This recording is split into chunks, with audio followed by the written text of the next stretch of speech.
I know there's a crow god and I know there's good smut. And that's all I know about it. But now I'm seeing good reviews again. I'm like, ooh, maybe I will read it. I have the normal edition and I have the Goldsboro edition. I don't know why I bought this one as well. I hate when they have names like that. Just give him a fucking normal name.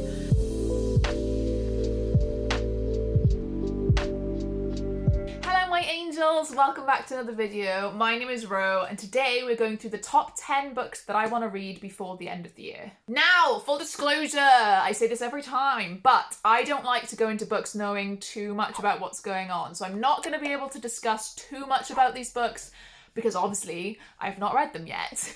But we're going to go through 10 because I'm not including anything that I want to read in terms of series. So I'm not including stuff like An Ember in the Ashes Quartet, which I need to finish, Witchlands series, which I want to finish, or the Old Kingdom series, which I want to reread and finish. Nothing like that. No like series finishers. These are all either the first book in a series or standalones. So these are the ones that I want to get to before the end of the year because I'm currently feeling like really excited to read them and really intrigued and wanting to pick them up soon. So let's dive right in. So the first book I have on this list is These Violent Delights by Chloe Gong. This is the Fairy Loot edition, which is lovely pale pink edges, and it's got pale pink different cover. Beautiful, beautiful edition. So this is a Romeo and Juliet retelling. It's set in Shanghai in the 1920s? Doesn't say. Something like the 1920s. This is, I mean, I don't really actually know much else about it. Oh yeah, 1926. Blood feud between two gangs, so it's more like two gangs rather than obviously two houses. Obviously enemies to lovers or like star-crossed lovers. I think it's a bit more enemies to lovers rather than star-crossed. I think there is a bit of like a, you know, holding the sword up or holding the dagger up to the neck and then they kiss kind of vibe. But I've heard nothing but good things about this, to be honest. I have bought the sequel already from Fairy Loot because I'm trash. It's actually a lot thicker than I thought it would be. So it's like 430 pages, which is a lot thicker than some YAs, which tend to be like 380-ish. I am really excited for this. Again, heard nothing but good things, so I don't see why I won't love this, to be honest. And I haven't read a good Romeo and Juliet retelling in a while. I haven't read any Romeo and Juliet retellings, to be honest. I'm hoping that this will be my first and it will be a hit. Next up is Threadneedle by Carrie Thomas. This is a thick bitch. This is the Waterstones edition. I do also have the Goldsboro edition, which has like London sprayed on the edges. I should have got it for this video really, but whatever. This is a urban fantasy, I want to say, but it's not really. Urban fantasy reads as more like paranormal fantasy, whereas this is like, it is modern, so it is set in modern day. It's set in London, obviously, hence by the sprayed edges having London on them. So I'm gonna read this out because this is what like intrigues me the most. Anna is the main character. She has magic and she's counting down to the days to the ceremony that will bind her magic forever. Not quite sure what that means, but sounds cool. So she meets Effie and Attis. They open her eyes to a London she never knew existed. A shop that sells memories, a secret library where the librarian feeds off words, and a club where revelers lose themselves in a haze of spells. It's kind of like, oh, is magic a gift or a curse? Is kind of the theme of it. I haven't actually heard much about this. There was a massive hype of it in a Goldsboro collection group because the edges were so nice and everyone was wanting to buy it and stuff, but I don't think I actually heard of anyone reading it yet. This being kind of like a modern day fantasy, I'm really like, after reading Legendborn, I'm really interested in having modern day settings with magic now, even more so, because I was already excited to pick this up, but after reading Legendborn and seeing how well that was done in modern day, I'm excited to see what this is like. Not much else I can say really. I don't know if there's any kind of romance in it, if it's queer. Speaking of, actually, I do know that there is some queer rep in These Violent Delights. Not quite sure what, but it was on a list for trans rep, but I think it's non-binary specifically, rather than a trans girl or trans boy. But there is queerness in this one. Not sure about this one. Next up, we have Black Sun by Rebecca Roanhorse. I've had this for a while. I have the normal edition and I have the Goldsboro edition. I don't know why I bought this one as well. So this is like, it's a fantasy, I know that. I mean, I only fucking read fantasy, let's be honest. I know there's a crow god, and I know there's good smut. And that's all I know about it. In the holy city of Tova, the winter solstice is usually a time for celebration, but this year it coincides with a solar eclipse. Okay, so there's kind of like a harmless man who is blind, scarred, and cloaked in destiny. So the main character, Ziala, is a disgraced teak whose song can calm the waters around her as easily as it can warp a man's mind. So the main character has like powers. There's a blind, scarred man on board who is harmless, who I'm assuming is going to be like the crow god or something, you know, like when gods appear and they appear as the beggar kind of thing. I'm assuming it's going to be that kind of story. There's a really, really pretty map in the end pages of this. That is really cool. I really like that. I don't know much else. Really, really looking forward to reading this though, because I have heard incredible things from people on book Twitter, so. Next up, unsurprisingly, is The Unbroken by C.L. Clarke. This is something that I should have read back in March, but I just kept putting it off. It's the lovely Illumicrate edition. I kept wanting to have like a paperback copy, like a floppy paperback copy, because I thought all Orbit books came in floppy paperback, but they don't. Apparently like 99% of them do, but this book does not. So I waited for it to come out, and then it was not floppy, and then I was just like, ugh. But this is a North African inspired political fantasy. The main character there is called Terrain, and then Luca is a princess, I think. So it's like princess and bodyguard sapphic romance. Very political. I think it's more along the lines of stuff like She Who Became the Sun, Poppy War, and Jasmine Throne, where it's a lot more political, a lot more historical rather than fantasy. There is obviously magic and stuff in it as well. There is like a magic system, but it's a lot more like to the side, I think. But I do really, really want to get to it, especially before the end of the year, because I can't believe I would have not read it, and it was one of my most anticipated books of the year. I am fucking useless. Next is a quite recent acquirement for me, and that is For the Wolf by Hannah Witten. This I'm just so intrigued by. So it's a Red Riding Hood retelling, and the first daughter's for the throne and second daughter's for the wolf. Red is the name of the character, and she's the only second daughter born in centuries. So essentially I think it's Beauty and the Beast also kind of retelling. The Beast is actually quite soft or something, trope. Something like that.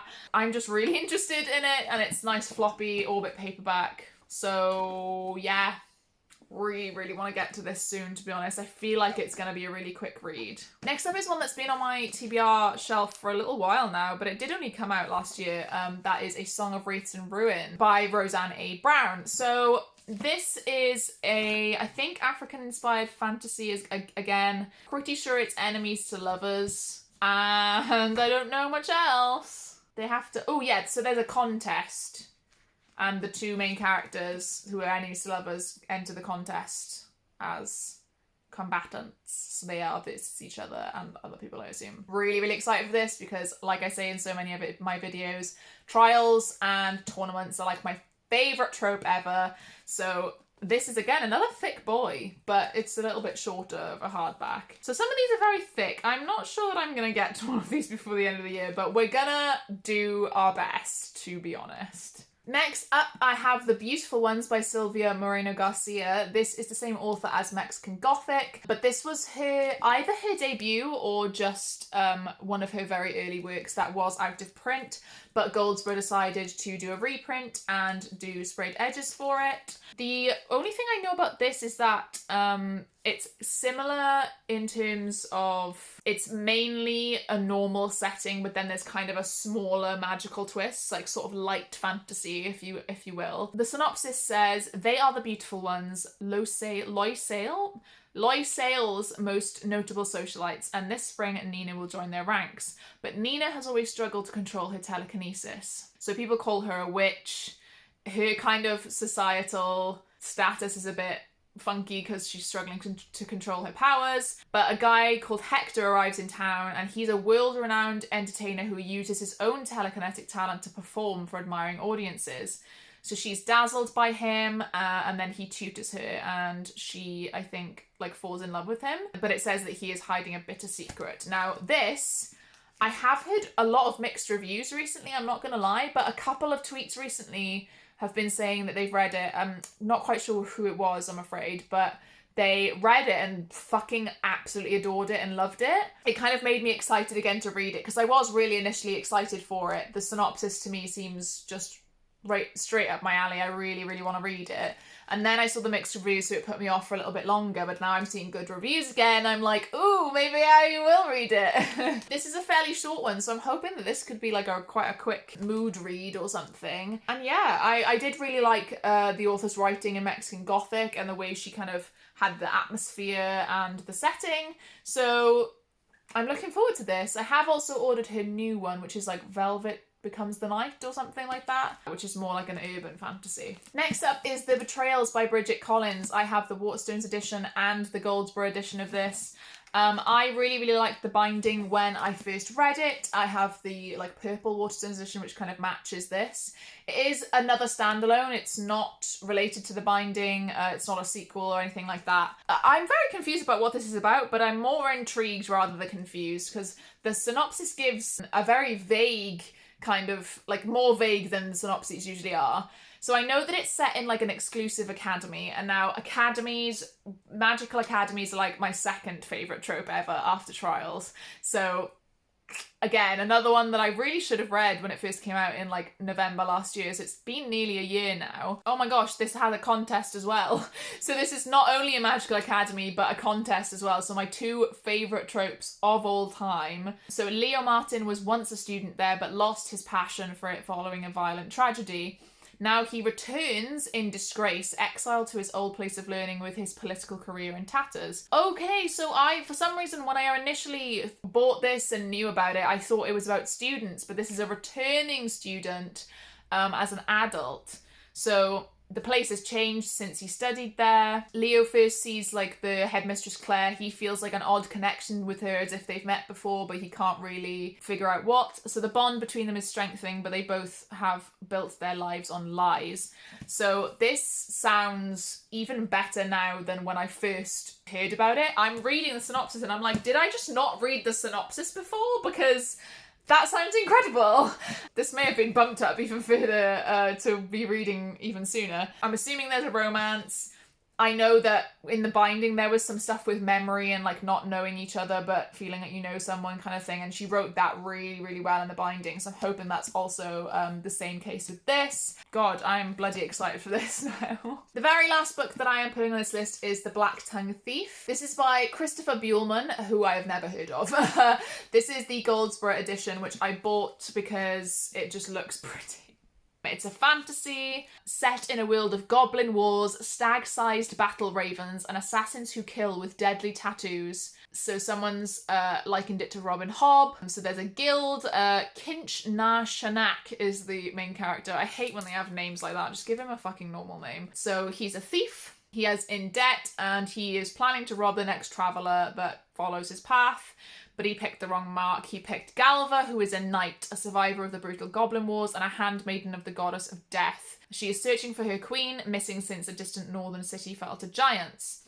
So Kinch, unsuccessful in his robbery and lucky to escape with his life, now finds his fate entangled with Galva's. So seems like a pretty good, like, kind of questy journey book. Kind of typical adult fantasy, but seems pretty cool to me. I've heard good things. There was a lot of hype around it when it was coming out, and when like Goldsboro had the edition coming out, which hence why I bought it.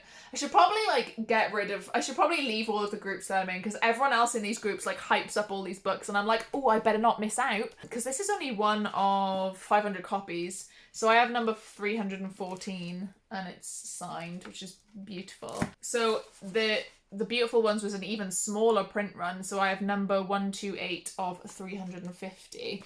I really would love to get the Mexican Gothic Goldsboro to like match, but God knows if that will ever happen, because it's probably sells to quite a lot considering it was quite popular when it came out. So yeah, that is my top 10 books that I want to read before the end of the year. Hope you guys enjoyed this video. Please do give it a like. Make sure to subscribe so you get all that content from me in the future. And leave me a comment. Have you read any of these books? Do you want to read any of them now that I have talked about them?